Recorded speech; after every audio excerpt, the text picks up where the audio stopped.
You know that person who laughs when everything goes wrong? Not the nervous laugh, not the awkward one to fill silence, but the real one. The from the gut one that makes you go, wait, did they not see how bad that just was? Oh, they saw it. They just stopped being surprised by life a long time ago. That person has probably been through more than they will ever tell you. And here's what nobody actually talks about.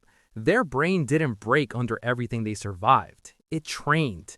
Every loss, every moment where falling apart just wasn't an option, all of it became data. Psychologists call this post-traumatic growth, and research by Richard Tedeschi shows that roughly half to two-thirds of people who go through serious hardship don't just recover, they come out seeing people more clearly, loving more intentionally, and caring a lot less about things that don't actually matter. They didn't stumble into that clarity, they paid for it. But here's the part nobody warns you about.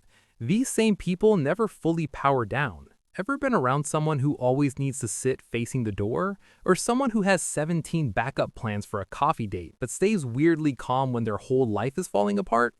That's not them being dramatic. That's a nervous system that learned the hard way that safety isn't something you can just assume. And in relationships, they will show up for you in ways that will genuinely shock you. 3 a.m., they're already on their way. But ask them to open up about what they're carrying and suddenly they're fine. Always fine. Because depending on people and their experience has never been free.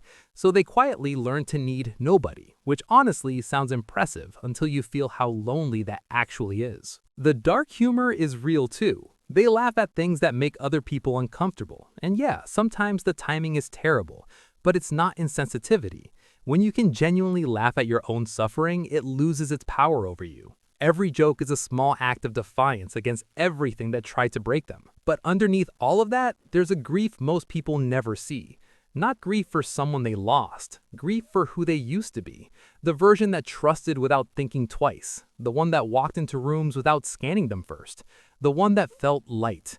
They're homesick for a version of themselves they barely even remember. That grief doesn't destroy them though. It shapes them, makes them quieter, more intentional, more careful about who actually gets close.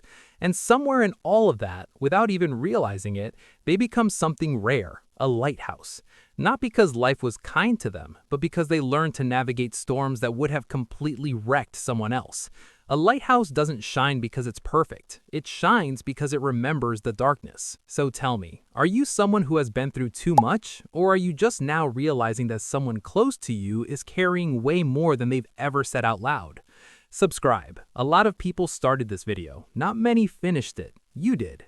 Sit with what that means for a moment, then come back, because what is coming next is going to hit harder than this one did.